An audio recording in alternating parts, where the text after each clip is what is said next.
everyone. I'm Cheryl Saturnino. I'm the Senior Grants Admin Associate here at the Miami Foundation, and I'm very excited to be telling kind of my story for Women's History Month.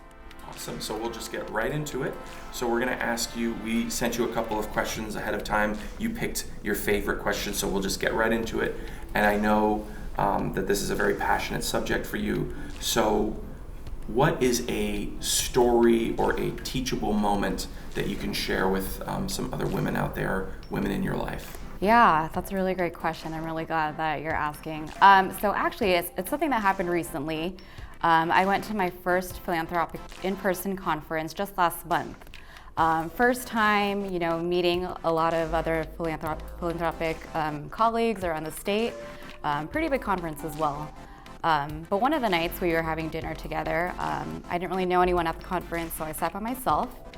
There was a gentleman who saw me sitting by myself and asked, "Hey, can I sit with you?" And I said, "Sure, of course." I recognized him from an earlier session as one of the CEOs of a larger community foundation up north. So naturally, I was a little bit, nervous already. Didn't want to mess up any facts about the Miami Foundation or about anything about myself either. And so we got into some small talk, some little conversation, and some other colleagues of his saw him and I talking.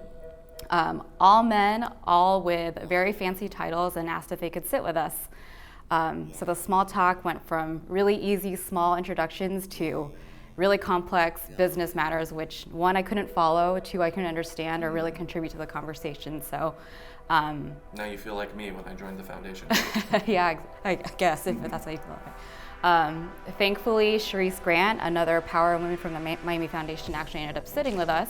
But before, she sat down, I was just feeling, really, I guess, self-doubt, really having those classic symptoms of imposter syndrome, wondering if I belonged at that table with all these men who had these years of experience, and just classic imposter syndrome symptoms. But I ended up rehashing that situation to Sharice later, and she said, everyone comes with their unique stories and titles don't matter.